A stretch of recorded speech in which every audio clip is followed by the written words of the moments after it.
I'm just going to start off this video by filling you in on some behind the scenes drama. This isn't the first time that I have recorded my 2022 favourites. I actually sat down back in December last year and filmed my video, and then I was in the middle of editing it, and then my hard drive decided to corrupt. And this is a hard drive that contained all my things from 2022, like stuff from YouTube obviously, but also family videos. I managed to save the majority of my family videos, which obviously meant the most to me, but I lost pretty much everything else. And I also intended on scrapping the idea of doing this video. But then I thought about it and I was like, no, this is not just like, you know, what you liked for the week or things that piqued your interest for the month. These are like my yearly favorites, the things that I really enjoyed throughout the year. And so that is why this video is in existence and why you are watching me right now. Now, when I originally sat down and filmed this video, I only focused on my favorites and the best things that I added that year. But because of my hard drive experience, I am much more of a jaded Virginia and I have much more of a negative approach to life. And so I thought I would add a little bit more spice, and I'm also going to share with you the worst purchases of the year. And so the beta version 2.0 of this video is a much more interesting video for you. Now, I've only been on YouTube for just over a year. I uploaded my very first video in mid-December 2021. It was a bag review.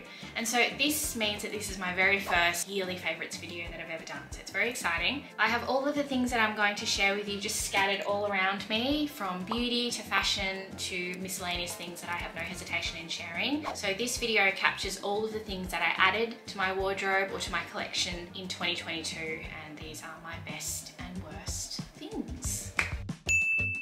Let's kick things off with beauty, and my number one favourite, which should come as no surprise to those of you that have been watching me for a while, is my Dyson Airwrap. It's not the entire thing, the case is in the bathroom. I just wanted to bring just my favourite bits over just to illustrate to you that it is the Dyson Airwrap that is my favourite. Now, I added this guy to my collection in July or August last year, and it has seriously upped my hair game. It was rather a pricey investment. I paid 899 Australian dollars for it, full price, thinking that this guy never goes on sale because Dyson have had a history previously of not making enough Airwraps to meet demand. These things always sell out, but I was proven wrong because in November, during all of the Black Friday, Cyber Monday madness, this guy was discounted by up to about 20% at a lot of retailers. And so while I was dishing out a lot of advice saying, just get it if it's in stock, my advice now is just wait until it goes on sale, because 20% of $8.99 is a significant amount of money. It is worth it. I have loved using this. The ease of use has been incredible. I am not the most coordinated person, but I've really enjoyed being able to create a lot of these looser curled hairstyles recently and being able to do them myself with the ease of the Airwrap. And so certainly one of my favourite purchases of the year. The next beauty things that I wanted to share are these two Westman Atelier products that I added to my makeup bag in early 2022. I have the blush here, the Baby Chicks blush in Chouchette, and I've also got the contour stick in the colour Truffle.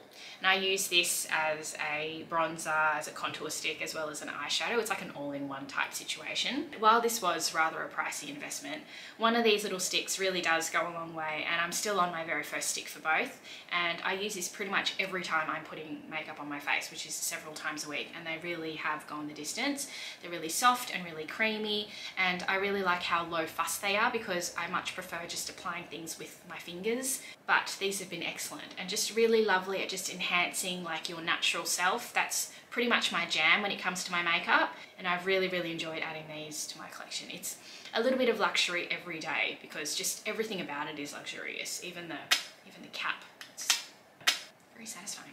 And I've got one last beauty bit to share with you just to round out my beauty favourites of 2022, and that is this BFF Serum Concealer here from Trini London. Now, this concealer is a formula unlike any other that I've used. I've typically used a creamy concealer or ones that are in a pot that are rather drying. This one here is actually a serum consistency, but it still provides a really nice coverage, particularly like under eyes because it's formulated for that purpose. But the thing that I really love about it is the cool tip, because this thing for some fancy scientific reason just stays cool, and it's really lovely and refreshing when you're putting it on. It provides really lovely coverage. That's been a constant in my makeup pouch. Now let's move on to fashion, and I have a few things hanging on this rack here. Some of these are my best, some of these are my worst, but you'll have have to watch to wait and see which one falls in which category. I'm going to start off with my favourites. And the first favourite that I wanted to share are my straight jeans from Nobody Denim. Now these aren't just your regular straight jeans, these are a petite straight jean. It's really satisfying to buy a pair of jeans that was actually cut for my frame, and Nobody Denim have a petite range that is cut to suit people that are under 5'4". I'm 5'2", and so I squarely fit within that category. And the denim is amazing. I really love the wash. It's a modern straight cut style, so I'm really quite pleased with these.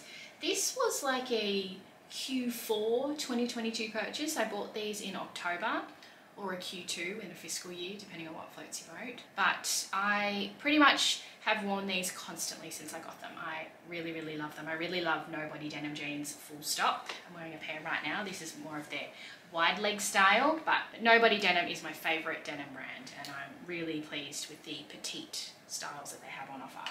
I do have one gripe though about Nobody Denim, and that is that their petite range isn't always modelled by someone who is petite. It's like modelled by someone who's like 5'7". I don't really understand that. I wish that they would use someone who was a little bit shorter, just because it makes sense, right? The next fashion favourite that I have to share with you is this Suzanne beauty.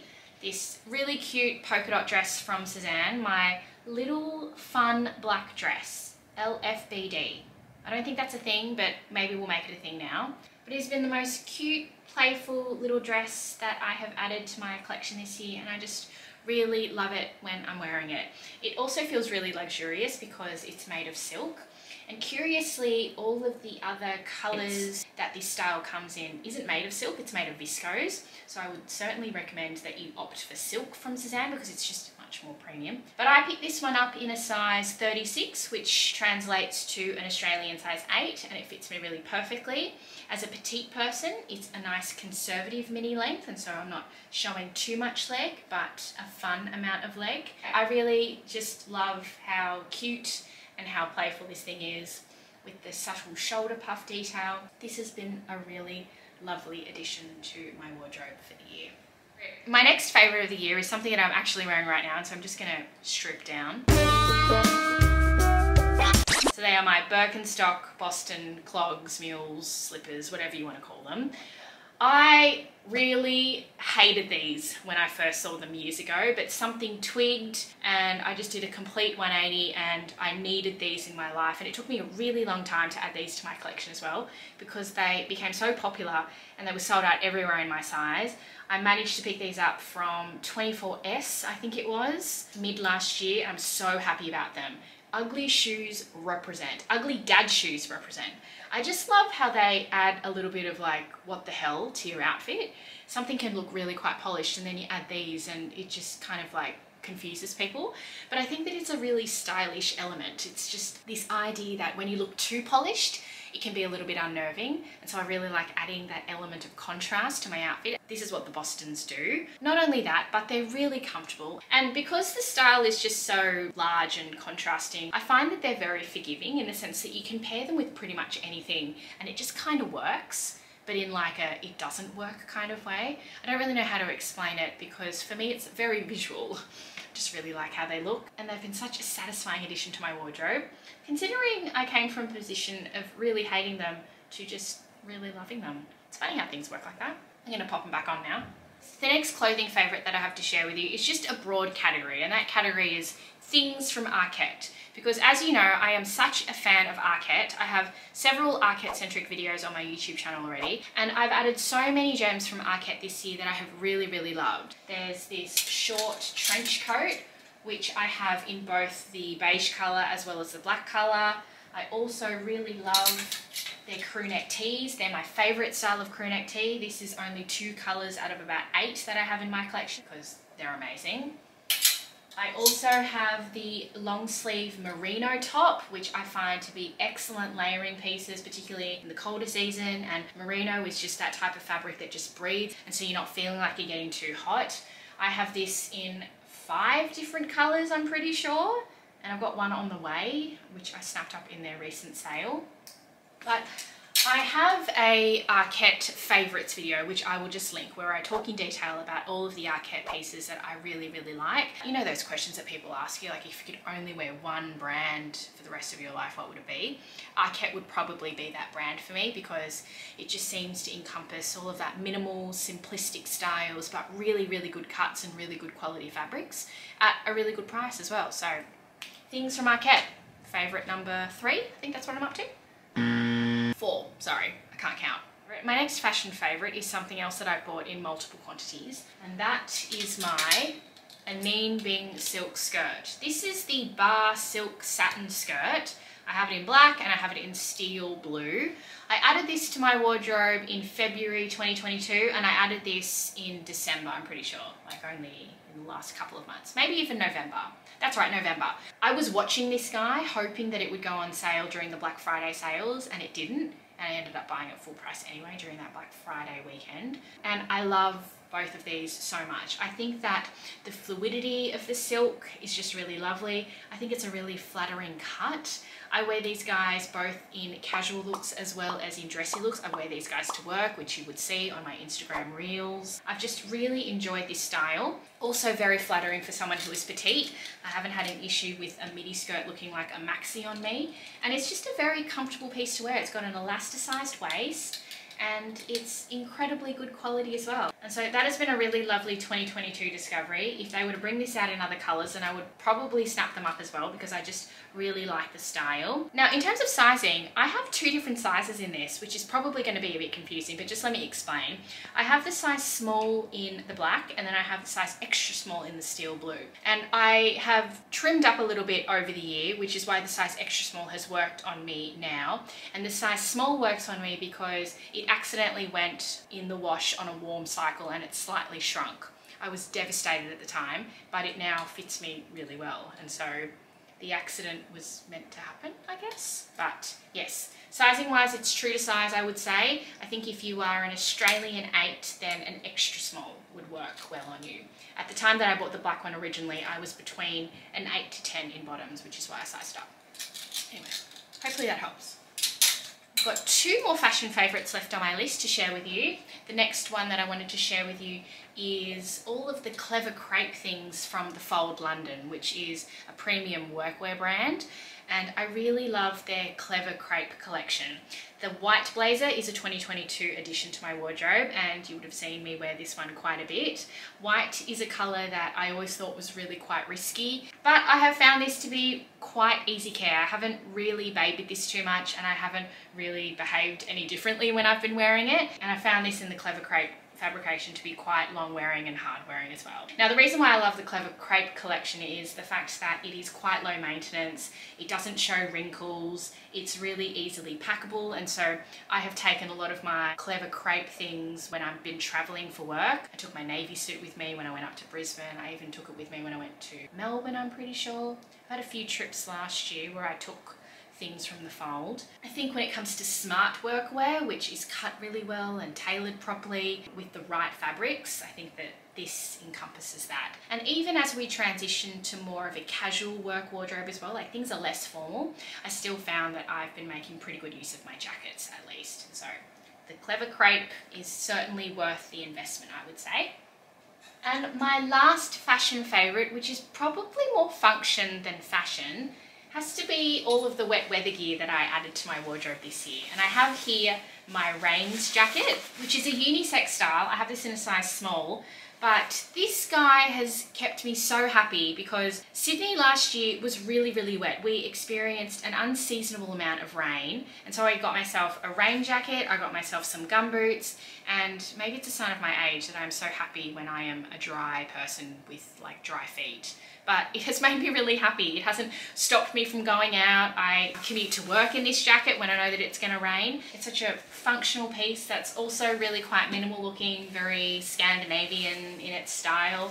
I even bought my husband one of these jackets and he cycles to work in the rain in them. And so having a proper waterproof jacket, not a water resistant jacket, is a must in a rainy climate. And so this has been an excellent addition. Quite an investment. These things never go on sale, but every time I wear it, I am always really happy that it's part of my wardrobe. Rainy days, come at me. I am I am prepared. Now I'm going to move on to the miscellaneous category, and I've got 3 things to share with you that didn't quite squarely fit within the fashion or the beauty space. Now the first favourite that I have to share with you are my Lululemon tights. Oh my gosh, these things are amazing, and I have tried my fair share of leggings as well, and these hands down are my favourite. Now 2022 was a year in which I went on a really big health kick. I think it was in the latter half of the year that I just became very unhappy with the habits that I had established, and something twigged, and I just decided to just reset things and focus on my health. And that's what I did, and I picked up some new activewear from Lululemon. You would have seen my video about that, where I was rather scathing about their in-store customer service experience. Once you know your size, you can shop online. It makes it a lot easier. Their tights, their fast and free tights, are the best things ever. They're somewhat compressive, and so it feels like they're really holding you in and they're really supporting you. But they're also quite technical too, with all of this reflective detail.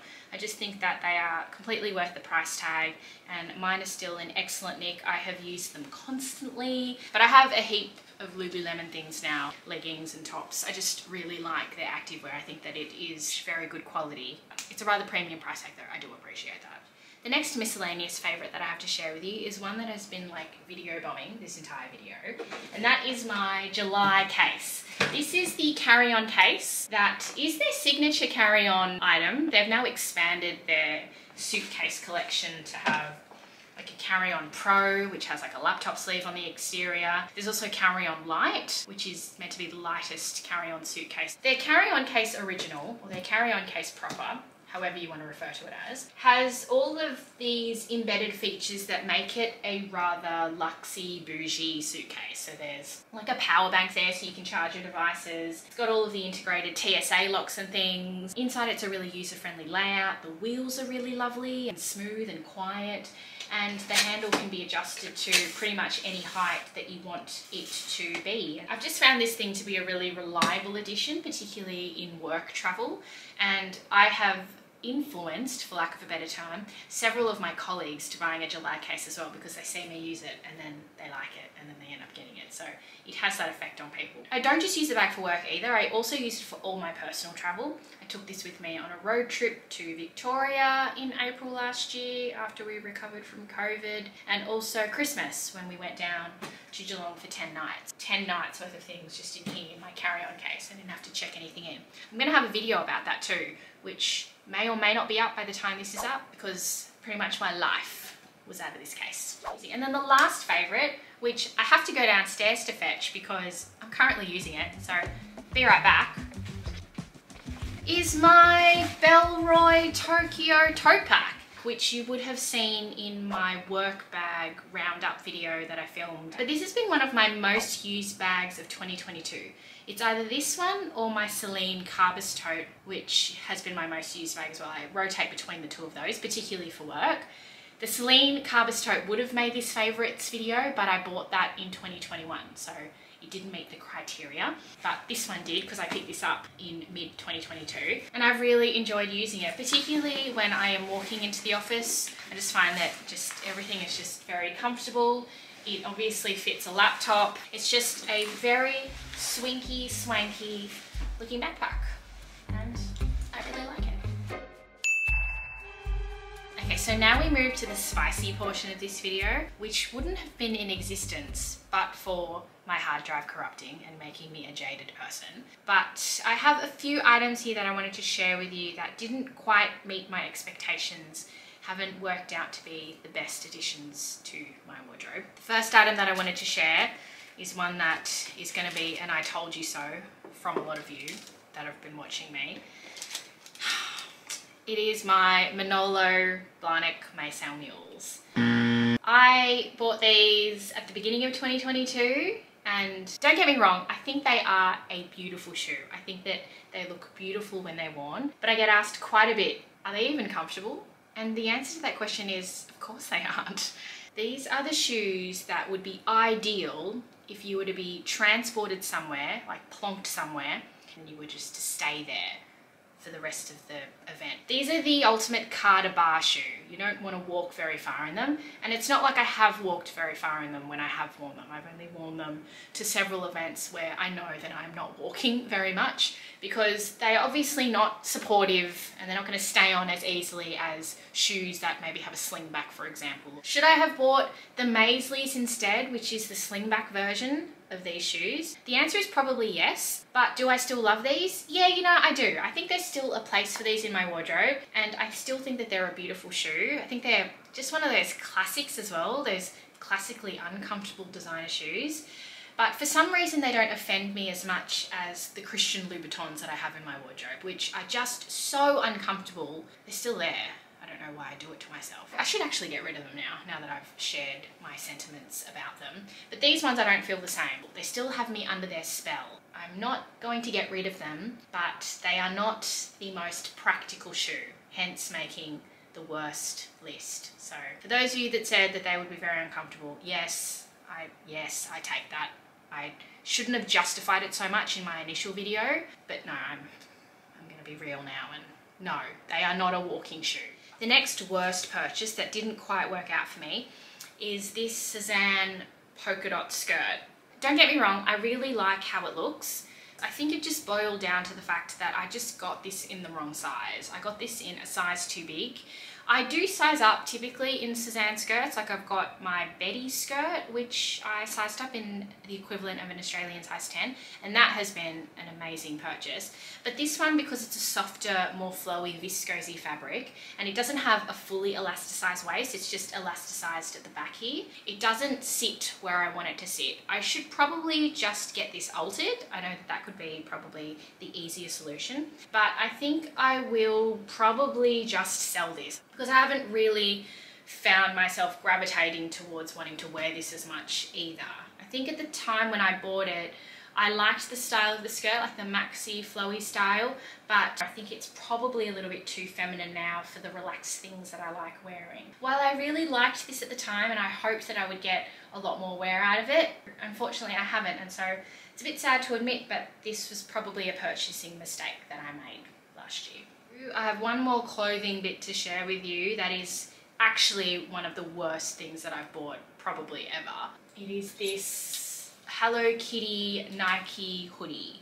You know, it's so ugly cute, but also after a week of having it in my wardrobe, I was sort of like, what the f***? It really confused me. I think I bought it at the time when we were stuck in lockdown. Were we in the lockdown last year? No, I think I bought it at a time where it was a long period of working from home. I really had no excuse. When I initially received it, I loved it. I thought it was so cute and playful. And it's very, very good quality as well. This is like the embroidered Nike tick. And it's really soft and fluffy and fuzzy on the inside. But yeah, it's not my style, and it has not been worn past the first week that I bought it. So this is an item that was totally impulse. I have a few things here that were impulse, like this trench was an impulse purchase, but this was an impulse purchase in the sense that you give people advice not to buy things on impulse because they'll make bad purchasing decisions. I regret buying this. If you want it, can you message me and like let me know? Just pop this back. I think I probably should have bought myself a Hello Kitty toaster instead. And then the last worst purchase that I have is one that fits in the beauty category, and it is a curling tong. It is this Babyliss curling tong here that I bought pre-Dyson Airwrap. I don't know what it's called actually. I'll find the name and I'll put it up for you. But I wanted to achieve sort of like the hair that I have now, bouncy curls. And this one gives me more of a beach wave. It does the job, but it is not the easiest thing to use. I feel like I'm a contortionist whenever I'm using it. It's not, you know, hugely expensive either. I just haven't really reached for it. I probably should have done a little bit more research about this tool before I bought it, considering now that I have the Airwrap and that it's an all-in-one type device. It is very much a unitasker in creating a beach-like wave hairstyle. I'm sure that there are people out there that really like the tool, but just hasn't worked for me. And so that's a wrap, guys, on my best and worst of 2022. I hope that you enjoyed hearing all of my recommendations for the year, as well as my disses. And yeah, just thank you so much for sticking with me for 2022. It was my very first full year on YouTube, considering I started this little project in December 2021. And I told myself that I would give myself a full year to doing it and seeing whether or not I like it. And I have really, really enjoyed it. And so I'm sorry, but you're stuck with me for a little bit longer. Thank you so much for watching and for supporting me. And if you haven't already, then I would love it if you subscribed, and then you would get notified as well of new videos that I put up. If you like this video, then be sure to hit that thumbs up button, and